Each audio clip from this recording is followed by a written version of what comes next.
You wake up, check your phone, scroll a little, nothing dramatic happens. And yet, in that quiet, invisible way, you've already made three decisions that quietly push you further away from ever earning $100,000 a year. No alarm bells, no obvious mistake, just a slow drift. That's the problem. Because most people who never reach six figures don't fail loudly. They fail quietly, repeatedly, predictably, and almost all of them share the same four patterns. Not bad luck, not lack of intelligence, just four habits that look completely normal until you zoom out and do the math. Right now, $100,000 isn't what it used to be. In some cities, it's barely comfortable. In others, it's still a milestone. But everywhere, it represents something deeper: leverage, options, margin for error. And yet most people will never get there. And not because the system is impossible, but because it's misunderstood. Let's break that system down, because income doesn't rise randomly. It follows a structure. A pretty simple one. Your income is usually tied to one of three things: how replaceable your work is, how visible your work is, and how directly your work connects to money. That's it. Everything else, degrees, effort, hours, just feeds into those three. And the uncomfortable truth is, most people build their lives in a way that scores low on all three. Which brings us to the first sign. The first sign you'll never reach $100,000 is that you optimize for comfort instead of leverage. It sounds harmless. You pick the stable job, the predictable role, the one with clear tasks and minimal uncertainty. You become reliable, consistent, easy to manage. And that's exactly the problem. Because comfort zones tend to cap income. Think about it. If your job can be done the same way tomorrow as it was yesterday, your value doesn't scale. It stabilizes. And stable value rarely commands high pay. High income usually lives in uncomfortable places: ambiguity, risk, accountability, the kinds of roles where outcomes matter more than effort, where you're not just doing tasks, you're influencing results, sales, strategy, leadership, high skill freelancing, business ownership. These paths aren't comfortable. They're volatile, sometimes unfair, occasionally exhausting, but they have one thing comfort doesn't: upside. If you avoid that discomfort long enough, you also avoid the ceiling breaking moment, so you stay safe and slowly, quietly, capped. The second sign is more subtle. You believe income is tied to time. You think more hours equals more money, which feels logical. It's how school works. It's how early jobs work. But past a certain point, it breaks. Because time is finite. You have 24 hours. So does everyone else. If your income grows only when your hours grow, your income has a hard limit. This is why two people can work equally hard and earn wildly different amounts. One is paid for time, the other is paid for outcomes, decisions, or assets, and those scale. A software engineer writes code once, it runs thousands of times. A salesperson closes one deal, it generates revenue long after. An investor allocates capital, it compounds without additional hours. Meanwhile, someone trading time for money resets to zero every day. This doesn't mean hourly work is bad. It just means it doesn't scale on its own. If your entire income model depends on showing up and putting in hours, you're in a loop, a stable loop, but still a loop. The third sign is uncomfortable. You avoid anything that looks like selling. You don't want to promote yourself. You don't want to negotiate. You don't want to be that person. So you stay quiet. You do good work and hope someone notices. Sometimes they do. Usually they don't. Because income isn't just about value creation. It's about value recognition. And recognition doesn't happen automatically. It happens when value is visible. Selling isn't just convincing someone to buy something. It's explaining why something matters. why it's useful, why it's worth paying for. If you can't or won't do that, your value stays hidden. And hidden value doesn't get paid. There's an irony here. The people who are most uncomfortable with selling are often the ones who would benefit from it the most, because they already have the skill. They just don't have the visibility. And in today's economy, visibility is leverage. The fourth sign is the most dangerous one. You think small improvements will lead to big outcomes.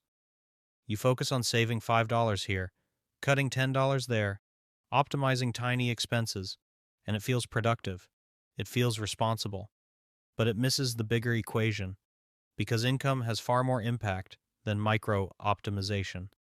Cutting $200 a month is helpful. Increasing your income by $2,000 a month is transformational.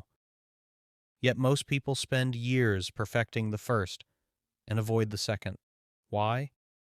Because increasing income requires change, new skills, and new risks, new environments. It's uncertain. Saving money feels controlled, predictable, safe. So you double down on it, and slowly, you build a life optimized for minimizing loss instead of maximizing gain, which sounds wise until you realize what it costs. Now step back. If you combine all four signs, something interesting happens. You stay in comfortable roles. You trade time for money. You avoid visibility. You focus on small optimizations. Individually, each one seems reasonable. Together, they form a system that almost guarantees you never reach $100,000, not because you're incapable, but because your strategy quietly prevents it. And here's the part most people don't see. None of these patterns feel like mistakes while you're in them. They feel like responsibility, stability, humility, discipline. They're socially rewarded until you look at the outcome. Meanwhile, the people who do cross six figures often look irrational. They take risks early. They prioritize skills over titles. They switch paths when something caps out. They make their work visible, sometimes uncomfortably so. From the outside, it can look messy, unstable, even reckless, but structurally, it aligns with how income actually grows. Leverage, visibility, direct connection to value.